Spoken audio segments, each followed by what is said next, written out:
Welcome, everybody. You are tuned in to Listen in 3D episode number 60. I'm Netta, I'm Justin, aka Too Tall for You Fool. and together we are Team 3D. You are tuned in to Listen in 3D, where we discuss, dissect, and debate the albums in the world of hip hop and other genres. If you'd like to join us as we explore some of the most impactful albums, like, share, comment, and subscribe. Click the notification bell to get notified whenever we drop, and our podcast is available on all platforms. So let's get into this album. This album was my pick, and it's one of my favorites. So I'm very biased, You're very but biased. Justin, I'm interested to hear your perspective. Did the album fall short of your expectations, meet them, or exceed them? um, I would say exceeded them because I'll be honest with you. I mean, I've heard like a song from this album here or there, but I didn't know that Beyonce was a very good rapper. so, so Okay. Okay. I'm glad to hear that. I think she's pretty good myself. So what album are we discussing today?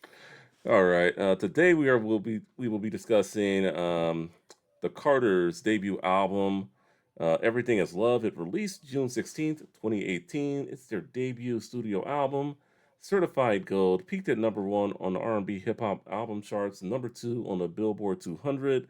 They only had one single, Ape Shit, and it also had a music video.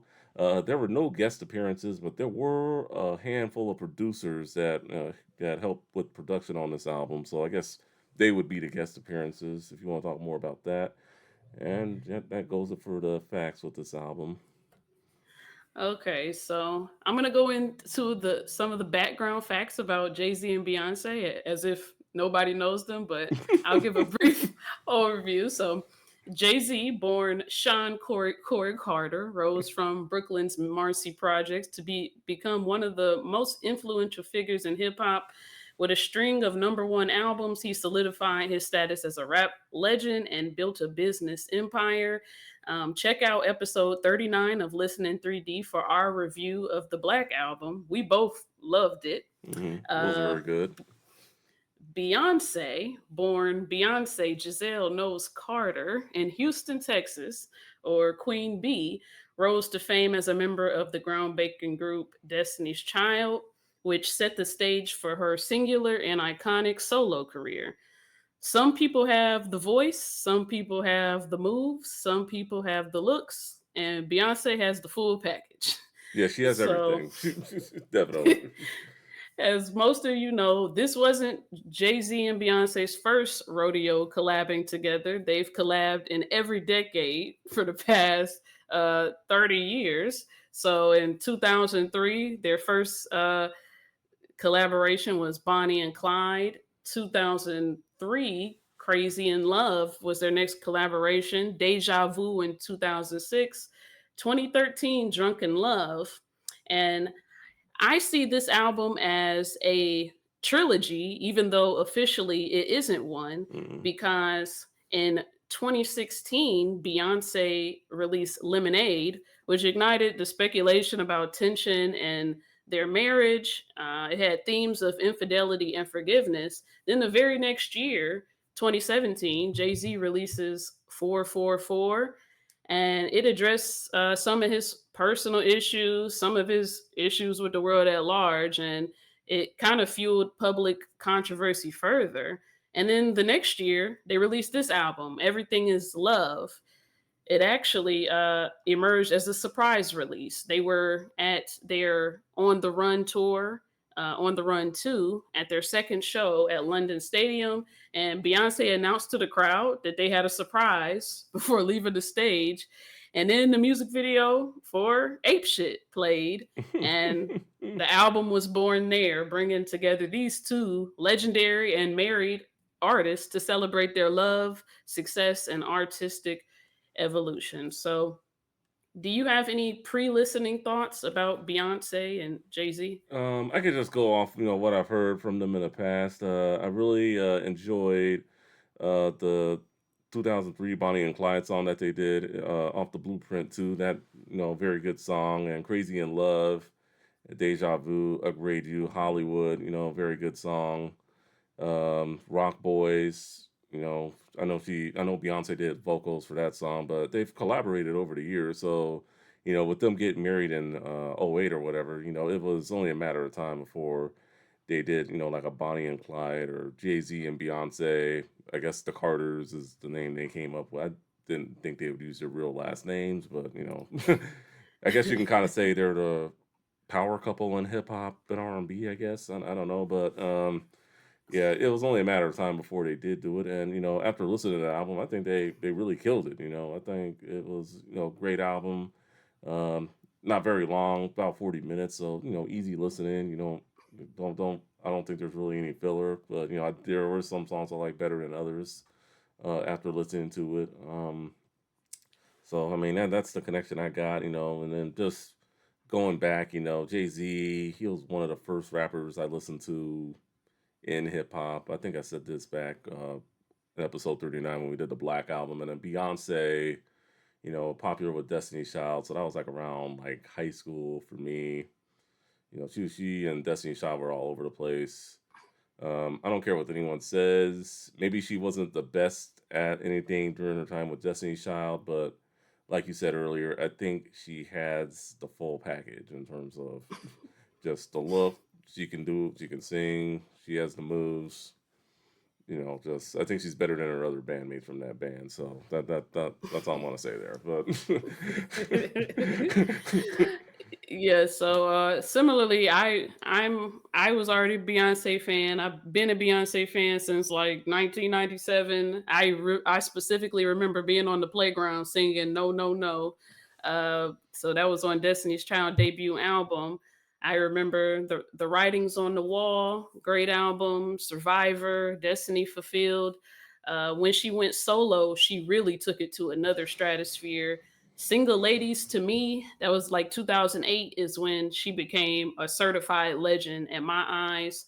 I go to all her concerts that I can. I've seen her in Chicago, Detroit, New Orleans. mm, I'm a certified stan. Uh, Jay Z, I've consumed a lot less of him, but I've never heard anything from Jay Z that's trash. I used to play the Blueprint 3 over and over. I think that was like Blueprint. 2010, Okay. 2011. I really loved that one. I loved 444 when he dropped that, and I was blown away by the Black album when we listened to that.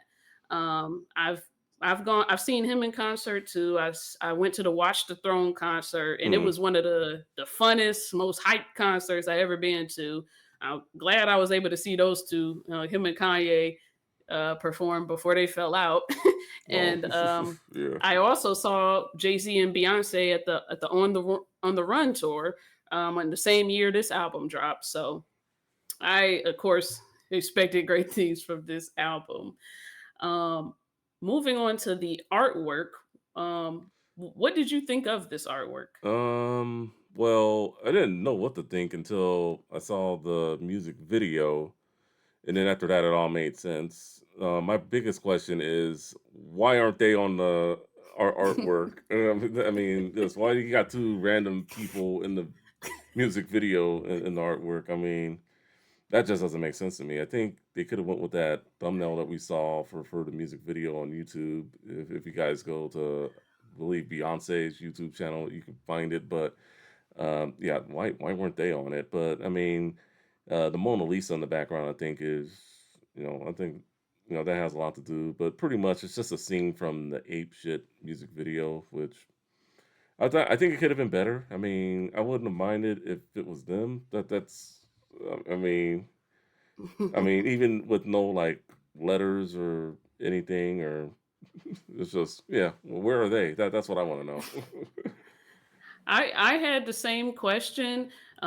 They're since they're very into opulence, and even throughout this album and other music that they've put out before, they're kind of into saying they're saying some stuff like a person with a regular income they don't understand. They're using a lot of words, so they're at this. I had to look up even how to pronounce this museum that they're at, the Louvre, The that's in Louvre, yeah. Paris, Yeah. France with Mona Lisa, and I feel like they were. This is something that they did almost just because they could. Like, look, we can rent out this Louvre in France and have these people doing hair right in front of the Mona Lisa.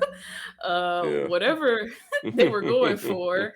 I don't know if I caught it, but I guess shout out to them for being able to do it.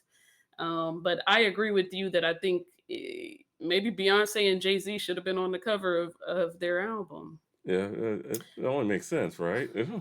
Yes. Um, what about beats? Which beats stood out to you? I like the ape shit beat. I think that was a good one. And then 713 also had a nice tune to it. And then but I'd have to go my favorite would probably have to be Black Effect. I think that was a pretty nice beat for the most part. Where'd you land on beats? The very first track, Summer, Some loved it. yeah, Loved summer it. was a good beat too. Summer yeah, that was Yeah, a good beat. completely loved it. And ape shit, of course. It was just so wild and crazy, just like the lyrics itself. So I really loved ape shit.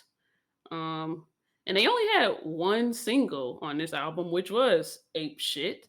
So what did you think of the song as a whole? I thought it was a good song, definitely hear Beyonce's rapping ability in this song. So, and not to say that, I mean, like you said, like some episodes back, anyone you feel can rap if given an opportunity. Even Nate Dogg, may him rest in peace. I think she killed it for the most part, and just I really liked her verses. I think Jay Z's verse was average, but I think if I'm being real with you, like with this song, I feel like Beyonce stole the show, if that makes sense. Yeah. I'm biased. I probably feel like that in any song Beyonce's in, Mm. but I really like the part where she says, I be jumping out the stage, ho. Crowd better save her because if you're a Beyonce fan, you know that she really be crowd surfing. Yeah. Like she really jumps out there and just surfs with the crowd. And it doesn't seem like something you should be doing if you are Beyonce. Like Mm. she's really throwing caution to the wind as Beyonce and jumping into this crowd of God knows who. So I kind of love that about her, and I love that she just put it in the song. I thought that was really cool. As far as Jay Z, I um I liked his verse. I thought it was funny. Retrospectively when he said, "I said no to the Super Bowl. You need me, I don't need you," Yeah. because Yeah. now Yeah. he's like the That was cool. Now he puts together the Super Bowl shows pretty much, and right. yeah, that was one part that got me with Jay Z's verse. The part where he talks about the Super Bowl. Tell the NFL we in stadiums too. Last night was a fucking zoo. Stage diving a pool of people ran through Liverpool like a fucking beetle. So I thought that Yeah. yeah that I mean, even though Beyonce I feel stole the show with that song. I mean, Jay Z he never disappoints, in my opinion, when he takes the mic. So you know you're gonna get something good if you ask me. Yeah, he ate it up a little bit right there, and I liked when he said, "Tell the Grammys, fuck that over 8 shit. Have you ever seen a stage go at 8 shit?" I love that he was referencing the 2018 Grammys where Jay Z received 8 nominations and lost in all of them. Mm, So I that guess he's happens. like he like fuck the Grammys. Look what I'm doing on stage. Yeah. So I thought that was really cool how he referenced that. Um, since that's the only single, I guess we're moving on to favorites. What were your top 3 favorites on this album? All right. So I gotta go with the single "Ape Shit." I think it's arguably one of the best songs on there. The other two I had to go with that it was real close. Black Effect and Love Happy, the last two tracks. Honorable mentions would probably be Summer and 713 would be my honorable Okay, mentions. we're on the same page here.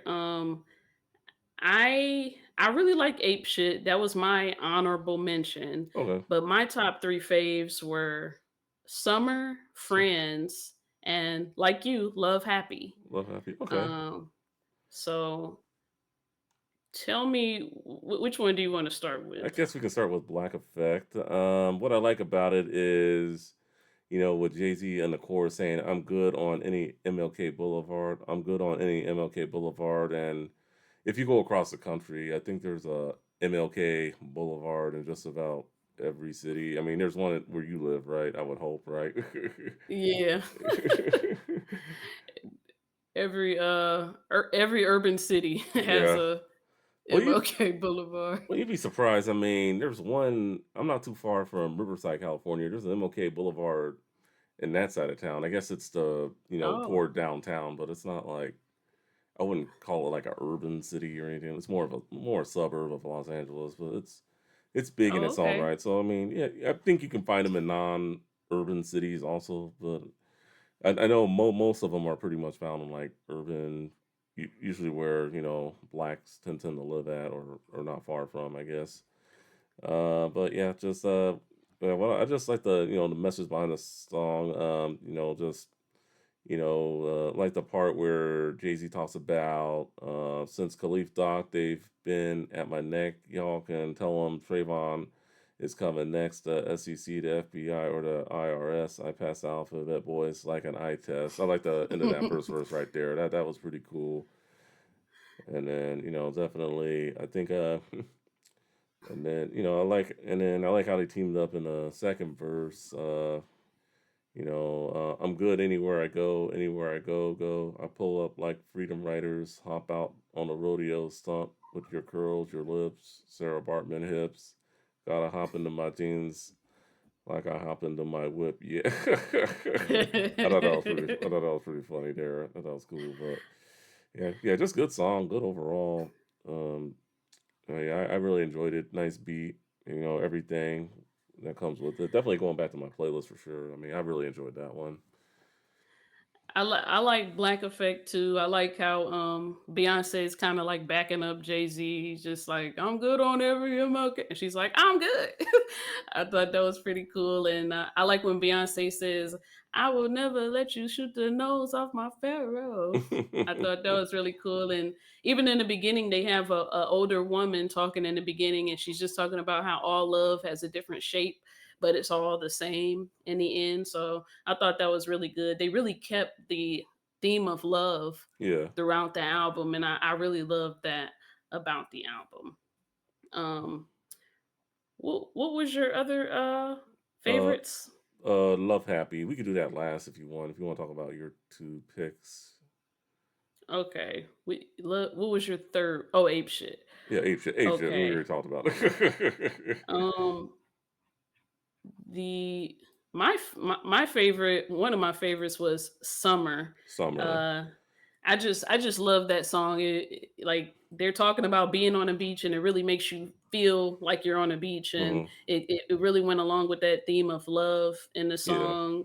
She says, "I want to drown in the depths of you, where the water's so blue, and we've never been this far from the shore." Like they're just so deep in love, and I really love that. I thought Jay Z's bars were very touching when he says, "It's not lost on me. Music has my kids sound asleep," because he's remembering back when he was a kid, and hearing bullet shots and stuff like that, and now he's looking at his own kids and the empire that he and Beyonce have made.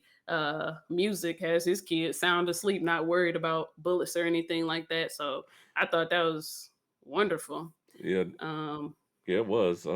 Yeah, shout out to Cool and Dre. They're a pair of producers. I think they're based in Miami. Yeah, they hooked up the beat for this one, and anything they touch when it comes to beats is usually good. So shout out to them. And then I like how this song just sets the tone for like the whole album. Declaring their love to each other. That they're not so much that nothing's wrong or anything, but the fact that hey, I got my back, I got yours. That's the feeling I get when I hear a song like this. So uh, yeah, yeah, it was awesome, and I agree that it set the tone for the album. It's honestly my favorite song off the whole album. okay. Love Summer. Mhm. And Friends was my other favorite. I just love this song. It's not often that you hear a song about about friends. Mhm. This song dedicated to their friends, and Jay-Z like pretty much calls out the name of all the friends that he's talking about. He's talking about somebody named Ty Ty. I don't know who this person is, but Jay-Z loves the heck out of him. He says Ty Ty is at his house more than I be there, more than be there. And he says Ty Ty take care of my kids after he done grieving. Like when he Mhm. dies, Ty Ty would take care of his kids. And he says, if y'all don't understand that, we ain't meant to be friends. So this is some like his real confidant, his real friend. I really love that. I like when he spit those geometry bars, tight circles, no squares. I'm geometrically opposed to Yeah. you. Oh, yeah, that Y'all that like the verse. triangles. Y'all like the troll, do you? So I was like, okay, spit them geometry bars. And I also like how he refers to this. There was a controversy with him and Kanye West. Kanye was mad he didn't come to his wedding, and Jay Z says, "I ain't going to nobody nothing. If me and my wife beefing, I don't care if the house on fire, Mhm. dying, I ain't leaving." So I love that. I love Beyonce on the chorus and when she's just talking about her friends, pull her up and never let her down, never let her drown, never hit the ground. And she when she says we fly, why cry, our souls exposed, she says a couple times that her and her friends are closer than kin, and their souls are exposed to one another. And I think that's a it's really an essential part of life to have such close friends, because they talk about romantic love a lot on this album, but friendship love is very important too. So I love that they talked about that on this album. Yeah, that definitely. And I listen to a song like this. It's always good to see artists shout out their friends, especially friends that aren't famous. People that they grew up with. Just people you wouldn't even know about if they weren't even if they weren't even saying their name. So I mean, it's good to know that. Hey, even though I'm way up here, I'm staying humble. Just giving you guys some love also, and it's always good to hear heartfelt songs like that. So I mean, I really enjoyed the song. Not one of my picks for favorites, but that definitely a good song to listen to. If you're ever feeling down, or good friendship song. And I feel like we need more of these in hip hop. I don't feel like I hear them enough sometimes, or just For overall sure. music, or just For sure, it's a beautiful song. And finally, the song that we both agree on that is as one of our favorites, Love Happy.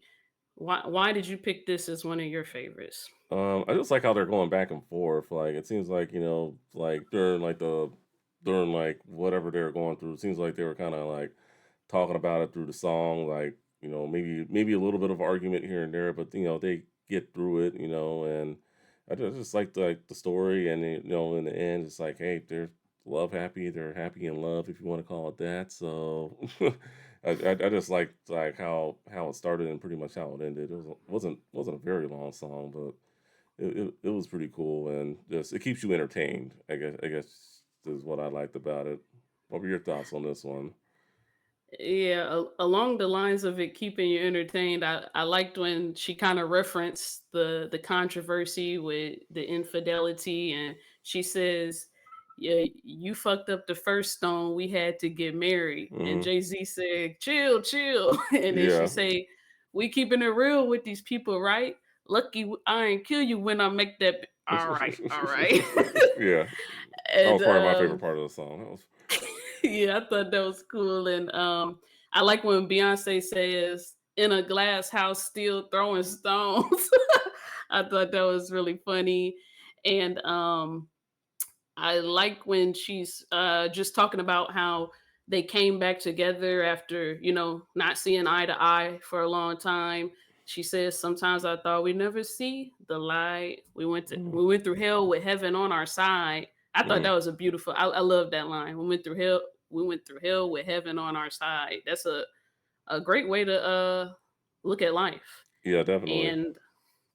And I like when she's saying, "Damn, look at us now. Pray for the vows." I thought, she's just looking back at everything they've been through.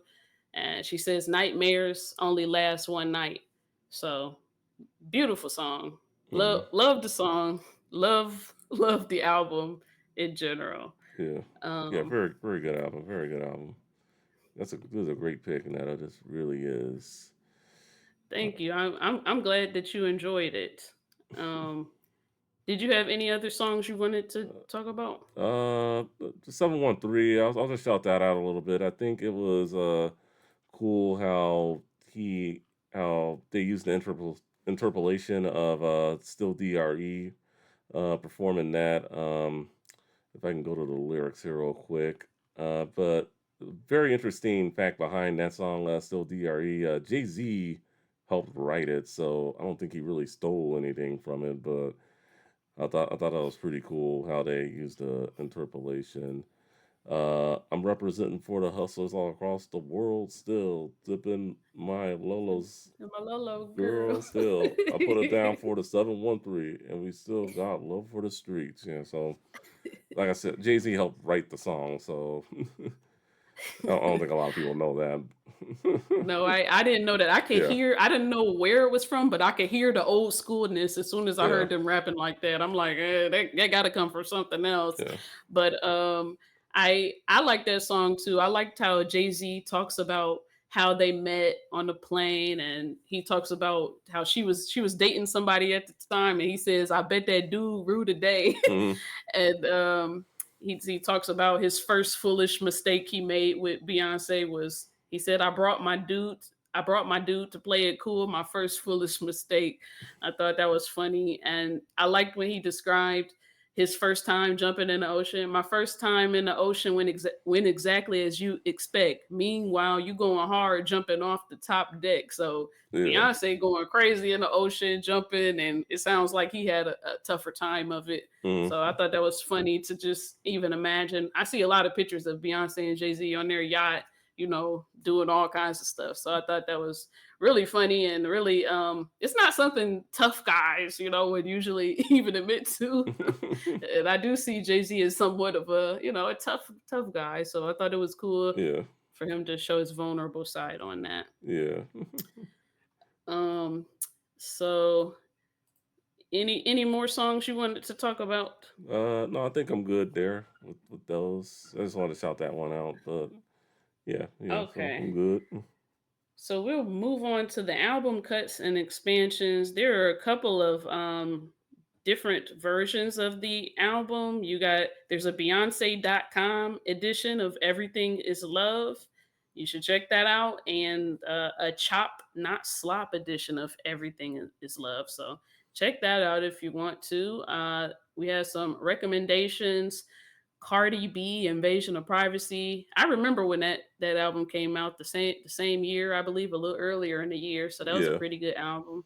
Check that one out. Drake, Scorpion, Travis Scott, Astro World. And if you view it like me, maybe if you view it like a trilogy, maybe check out Lemonade and 444 Mm, in that order to mm, to mm, see the full story. It's like you got the beginning, middle, and end. I mm. think it's a beautiful little collection of songs. Um, Final thoughts on the album. What did you think? Great album. Definitely gonna be taking some of these songs back to the playlist. Ape shit for sure. Definitely. I'll do the two songs you like, the Summer Friends. I'm always intrigued by your picks when it comes to any album we do. And then definitely Black Effect. That was probably my favorite song. And did I say Love Happy already? And yeah, Love Happy and 713. I'll definitely take those songs back. But I'm definitely going to give the album another listen. Definitely good album. Only 9 tracks, less than about 40 minutes altogether. So I mean, I don't think there's really one bad song on here, and I like how Jay Z and Beyonce really came together and made some magic happen on the microphone. What about you?